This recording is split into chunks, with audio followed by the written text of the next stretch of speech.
creation of college preparatory boarding schools, which is cool. Removed the limitations on the number of charter schools that can open, and expanded the number of districts charters can locate in. But let me also tell you, I have a great team of people.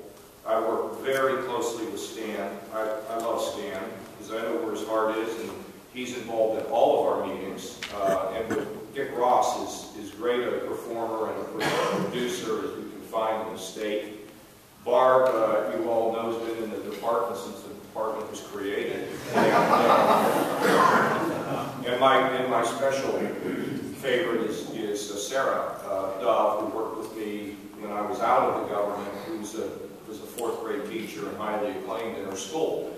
And we don't just move forward on things. In fact, we had a meeting a week ago on this third grade graduation business, okay, reading graduation business. I said, well, what's Stan think? Well, we don't think Stan's really for this. And I said, well, then why am I for it?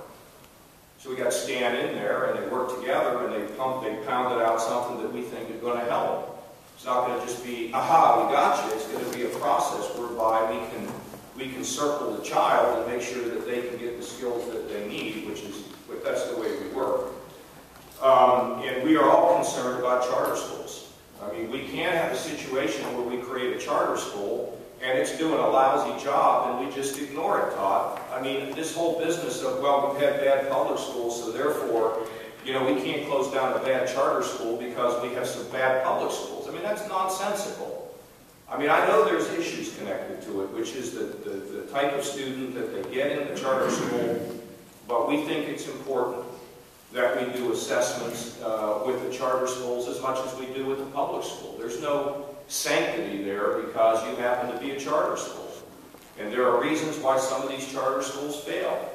And some of the reasons why they fail are things that make my blood boil. And I'm not going to tell you what that is back there in the media. Okay? We also allow the Department of Education to sponsor charter schools, which is, and we created the Office of School Sponsorship at the Department of Education. We've created the Governor's Effective and Efficient Schools Program to identify the districts with the highest academic performance at the least cost. I was thrilled to go to the Wells Academy. I still have the values of the Wells Academy on the whiteboard behind my chair in the office. They have a philosophy that no child should fail, regardless of what kind of a background they come from. We're not going to allow that to give us an excuse to not bring out the best in the kid. And I've been to the Frederick Douglass Academy in Harvard. In Harlem, and I have seen kids come out of that place that you've got to believe in what people can do, and in fact, the good Lord sometimes just wants people to do well. I mean, from impossible circumstances to come out and go to college and do great. So I'm really a believer that we can have high academic performance, and it's not all about money. It's about commitment. It's about vision. And you go to the Wells Academy, where I think 60% of the kids are on programs that are related to the fact that they don't have much money in their families. They're doing fantastic. I'd encourage you, you all to go over there sometime. Have a board meeting over there. And frankly, you got to get this thing out on the road a little bit so people know what the heck is going on around the state. We created a ranking system to better identify the best performing schools in the state and require the worst performing schools to close or restructure. I mean, what are we supposed to do? Just ignore this? We need to find out who's performing and who's not. And if somebody's not performing, we can't let it continue. And that's vis-a-vis even my friend and the guy that I'm really excited about. In fact, in my church yesterday, I asked everybody to pray that people would find the courage to support Mayor Frank Jackson and what he's trying to do out of Cleveland. Because that's about kids, it's about urban education, and it's about the country. I hope you're listening. We created a ranking system for charter school sponsors that prohibit sponsors in the bottom 20% from sponsoring additional schools. We've provided a pilot program in the city of Columbus to allow parents to trigger school restructuring. We allow teachers and principals to create innovation zones to improve student performance and receive waivers from education laws and rules to implement the plan on building by building basis, so that if buildings want to be particularly innovative, we will let them do that. We've required the development of performance standards for e-schools, important. Dr. Shelton over here has a granddaughter in an e-school, I think, and so we want to make sure we know how they're doing.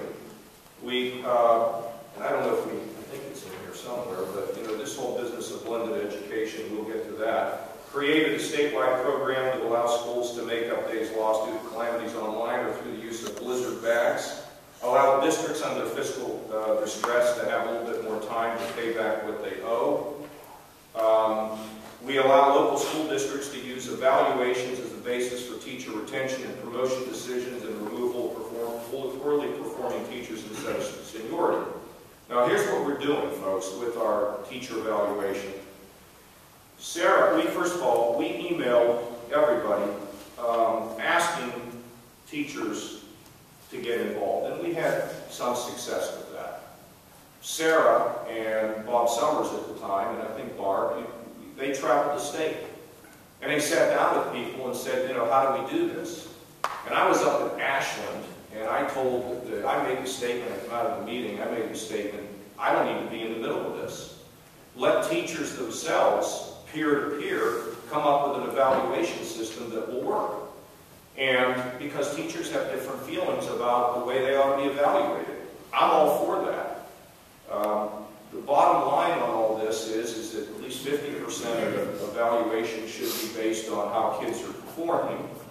Hello? And that's not, my kid's got to be able to beat Usain Bolt in the 100-meter. It's that, how did you do last year? How are you doing this year? How are you doing on a year-to-year basis? Because we've got to make sure we're measuring how kids are really doing. And, at the end of the day, teachers also know who good teachers are. Am I right, Stan? And so we'll get an evaluation system that will let teachers figure out how's the best way to evaluate. But we must evaluate. We can't just not do that. These are our children we're talking about. We've created a digital task force to research ways to increase digital learning in Ohio. Here's the thing that is exciting to me about this. My kids now, they seem to be doing different things on the computer. But it is very possible to take blended education, where we are taking tremendous advantage of these great assets we have, the asset called the internet, and great creators, entrepreneurs, who can figure out how to get kids to learn without it even seeming like they're learning. I mean, where it becomes a fun process. Now, in my kids' school up at Worthington Christian, they don't have a lot of foreign language in the early years. But we've got to get them involved in some foreign language, and you can go online and learn how to do it. And they need to learn it because they're headed to London, and I want them to be able to speak the language.